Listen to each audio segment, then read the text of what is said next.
The girl was hiding under the bed trembling. At that moment, a monster jumped down and began searching for her. She held her breath. Then the monster let out a roar. It sounded like it was calling to one of its kind. Brian thought there was no way she could escape this time. But then the monster turned and walked toward the window and disappeared into the night. Brian quickly shut the bedroom window, then quietly walked to the living room to close the front door. But strange noises suddenly came from the roof. Brian tensed up again. She rushed downstairs in a panic. She thought once the front door was locked she would be safe. But suddenly all the electronics in the house started flickering.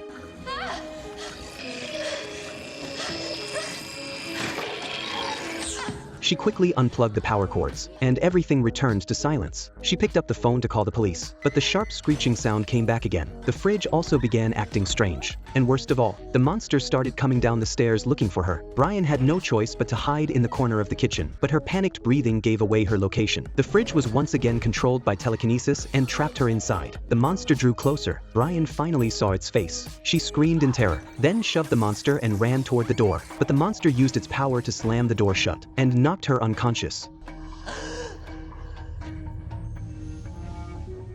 Brian woke up and crawled across the room in a panic, but then realized she could no longer control her body. In desperation, she grabbed something sharp and stabbed it into the alien's head.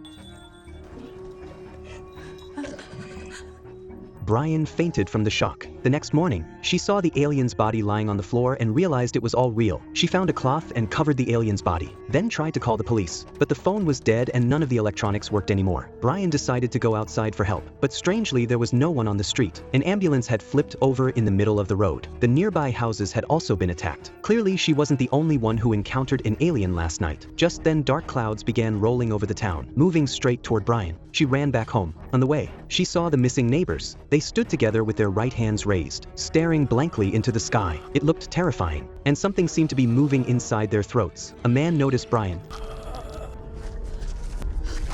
Back home, she found that the alien she killed had started to rot. Sticky slime was oozing from its mouth, and the slime had formed a straight path leading out the door, as if something had crawled out of it. Following the slime trail into the bushes, she found nothing, but the clouds were getting closer. Brian was sure the aliens were coming back for revenge, so she lit candles and boiled a pot of hot water. She was ready to fight to the end. Just as she finished preparing, a strange noise came from outside. Then a bright beam of white light pierced through the window. The alien corpse floated up and was taken away by some mysterious force. But soon, another alien arrived.